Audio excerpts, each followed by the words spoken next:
This is the GAN 13 maglev UV coated. It is GAN's newest release and their most premium flagship 3x3 speed cube.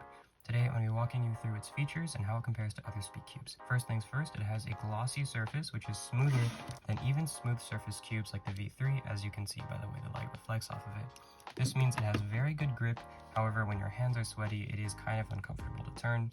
If you plan to bring this to a competition, I do recommend using some kind of towel or tissues to wipe off your hands before you solve. Next up, it has magnet adjustment, and under the center cap, it has axis distance and compression, which isn't actually spring compression anymore because there's no springs because it's maglev, as there is two magnets that repel each other instead. The inner setting is the axis distance, which determines how far this goes out, and the outer setting is the compression, which determines how hard it is to corner cut. I like to have my inner setting on 2, which is 1 tighter than the default, as 1 is the tightest and 6 is the loosest. And on the outer setting, I like to have it on 4, which is 1 tighter than the default, which is 3. As on the outer setting, 6 is the tightest and 1 is the loosest. To adjust this, you just use this tool to turn it clockwise.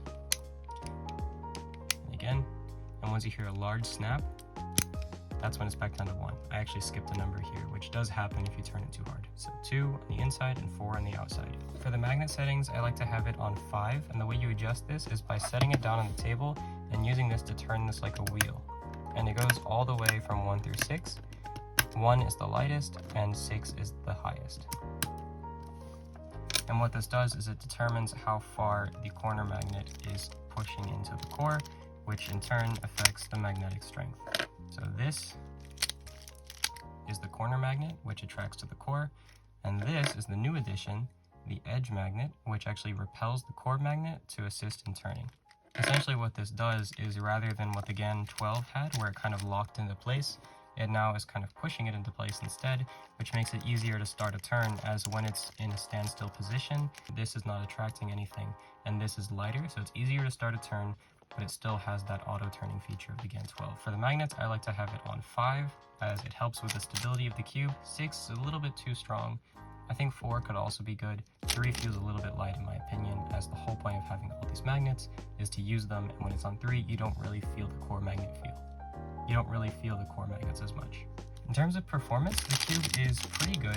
I wouldn't say it's necessarily the best cube out there for everyone. However, there are many people who really like it, including top cubers like Yiheng Wang, Timon Koleshinsky, Felix Zemdegs, the list goes on. But most of them are actually sponsored by GAN, so I don't know if that really counts. Price of this cube is a very important factor. It is $84, which is very expensive. I didn't buy it for $84, obviously. That's because this video is sponsored by thecubicle.com. I'm just kidding, I'm not sponsored. But seriously, I paid $50 for it and bought it from a kid at a competition.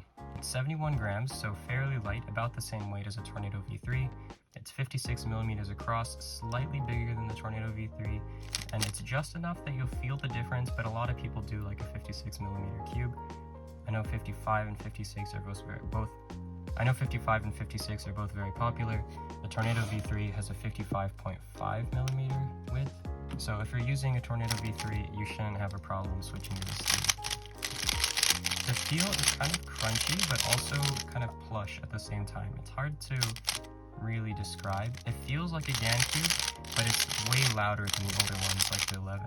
And I feel like that's because they've made the pieces so light and hollow that it kind of rattles a little bit when you turn. This doesn't affect the performance, obviously. However, if you compare it to something like the Tornado V3, or even the GAN 11, you'll see that it's quite a loud cube.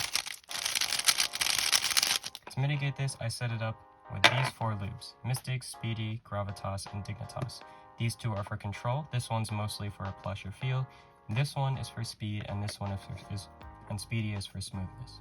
I almost forgot to mention, this adjustment tool is actually very cool. It's kind of just a metal rod with a handle, and this is the box it comes with. This tool actually slides right here, and it kind of just stays in the box. So now when you store your cube, you can always be able to adjust it. However, there is one problem, and that's the center caps are very hard to remove. One way you can mitigate this is, if it's very hard to take off, then turn the cube 45 degrees and try again. For example, if I'm turning from here and I can't take it off, turn it 45 degrees and try again. It has hurt my fingernails quite a bit while trying to adjust it. So overall, the pros are good performance, corner cutting, and speed. Its cons are it's catchy and very expensive. But that's enough of me talking. Let's get into some solves and see how it compares with these cubes back here, including my main, the Tornado V3 flagship. So in this first solve, I was doing really well, and then when I get to the last layer, I get completely messed up, and when I get weird catches and stuff that I'm just not used to getting, I can't really recover, and I end up getting like a 13 or something. And for context, I averaged sub 10. My official average is 9.49 at a recent competition. And this one was actually a better solve. It was an 8.8, I'm pretty sure. And that's actually good for this cube, but most of the time I can get 8s pretty regularly. So in this video, I then switched to my Tornado V3 just to make sure that I'm not just turning very terribly.